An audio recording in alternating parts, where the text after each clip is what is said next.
Hey, what's up everybody? I just wanted to show you my 3D printed Stranger hilt that I modified, from that STL kit I got online.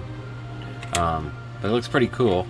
I even got the blade plugs in there. I know it's kind of hard to see, it's in the dark here, but try and move the light so you can see it a little bit. Yeah, I'll light them up in a minute, but so it's basically one piece. It's not going to come apart, and I'll show you why when you swing it normally and stuff like that. But it does come apart in the middle.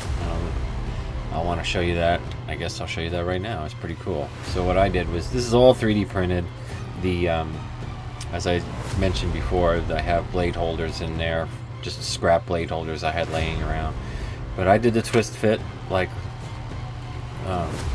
I thought would probably work pretty well, and I know that the metal hilt out now that is doing a twist as well. But what I used was small set screws here, and then I milled out some tracks on the side of my blade holder, and then it also has an L shape, which I'll show you that when you put it together it locks. There's a 28mm speaker in there. I know, sorry it's dark, you can't really see it, but and then there's also a 28mm speaker on the back of this. Now when it closes, it is a little quiet, this one, but that's why I have this one going as well. This one has button operation, and this one has the stock no button operation. I didn't put a button in the bottom of this. I still might, but for now the operation works pretty well. So what I just do is I just lock it together like that. So yeah, it's a little quiet on the on this side, when you hit it, because the speaker is protruding out here. But there's a reason for it, because even if you hit this one will engage if you twist. So basically, you'll still have all the same sounds. I kept the same sounds for the mini Saber too. And then they'll both go off with a twist, which is really nice. And also they do separate, so I could separate them. Now you can hear the speaker in there. You can see it right there a little bit. And then I give this a little twist, and there they are, right there. I made the blade plugs. And then that's pretty cool. So they have all the same stuff, but they really look cool in the video that I showed you in the beginning, and I'll show it to you again at the end with the blades. It's pretty neato. But yeah, so that's it. And let me turn these off, and then I'll show you the little chassis improvements that I did. Well, I don't know if you want to call them improvements, but I added this type of a button. I'm still not finished with it. This is kind of semi-final, but it is a 2-button. So, and then I have a little button here that will change stuff. Let me get this. I'll show you what I did with this. I'm still gonna improve on this switch, because this is what holds the chassis in too, by the way. Keeps it from sliding, forward or whatever. But this button is removable. So I did it like this with the triple plate Smuggler's Outpost has. And I just have some wire here. I'm going to make a small, tiny little box and close all the wire up. I'm still not finished with this, but this is basically what I'm going to use. And it's a push button switch in here, which I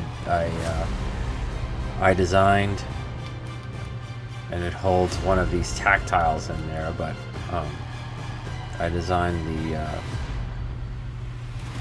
how it mounts and everything in there, which is pretty cool. And it's all plastic PLA, by the way. And then just to take the chassis out, you just push forward, and then you just pull on it.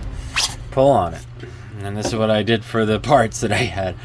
Kind of made it look like the the stone that they were using in the in the movie, and tried to make it look like he forged it. And this is just an old you know, Graflex blade holder, you know, that I just did some work on. I printed out these little greeblies just to go around it, add some detail. You know, and there's the blade plug. Pretty cool. So nothing extravagant, because you know, you see the outside more than you see the inside. So, and then it holds it holds an 18 350 battery. What is that? Because I just didn't have the room for the bigger stuff the way this is designed, because let's see the speaker, how far it goes in. It goes into about here. So yeah, I just used a smaller battery and it fits nice and smooth in there. Yeah, so basically it all goes in the same way. I always do Profi board top, and obviously the switch is going to line up. But I have to make sure that this lines up. I didn't put a track or anything in the chassis yet. It's always a possibility that I can do that later on. But yeah, then you just put the switch back in, and you just have to align the switch right, you know, in order to get my screw back in there. I'm doing this all on camera here too, so I may not have the hole lined up yet. Sorry, you're seeing my big fat hand. I was trying to get it in the camera, but anyway. So yeah, it works now. Second button. May not be in there all the way, but you know, it's pretty close. Anyway, so that's that half. Let me show you this half. This half's pretty cool too. And I used the GoverTech wheel. I kept it on there. I still have to clean this up, finish it up, rough this end up. I use these type of rings because they have a little screw in there, and you can unscrew it and take it off. And I thought it was cool. It's not as wide as the one in the movie, but I liked it better. Looked pretty cool. Let me change the bit here, and this is what holds my chassis in. So you just take the whole little thing out with a screw, give it a little tap. Of course, it's only motion, so it's going to do that. And then you can see now that I had the tracks in there. I modified it so that it would take the Allens and screw in tight, and that's exactly what it does. That's the blade retention screw, which also has a hole through the body so that I can, you know, put the blade in, and I'll showed you that in the video. Then I put a little knurl in here to keep the retention of the chassis inside the hilt, and then a 28mm speaker, and then obviously there's a PCB in here that lights up, and there it is. Pretty simple, pretty straightforward. And then you just do the same thing with this one. You just line up the hole right there for the end, and then you just put the piece in and screw it on down, and it'll tighten up as much as it needs to. And then you still have your color and your blade plate and all that. And then when you're done, or when I'm done, I just put it together and lock it together, and then you can see they both are working really, because if I take this out, you can see they're both working. That's pretty neat. Gives good sound, nice big sound though. I mean, and I've already tried them with blades. They hold up pretty well, man. They're pretty strong, you know. To be honest, this was a really quick print. This wasn't on the top quality, but I did clear coat it, so it gives it a little bit more strength. But I didn't want to go all that for a distance for this particular thing, just for myself. But you know, I mean, in case I had to modify something, I didn't want to keep printing it over and over and over again. So, but this came out good enough for me and for display and functional. So I'm pretty happy with that.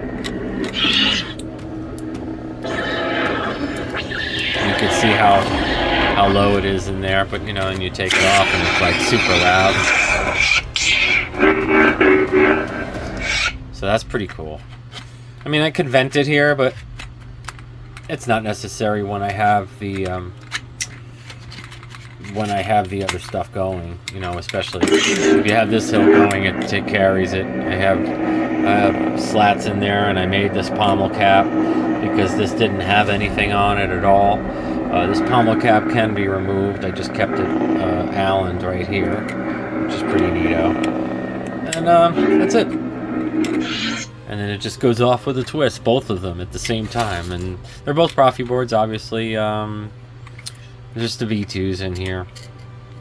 I just wanted something simple and easy and fast and have one sound font on it. So there it is, gang. Hope you enjoyed that. Thanks.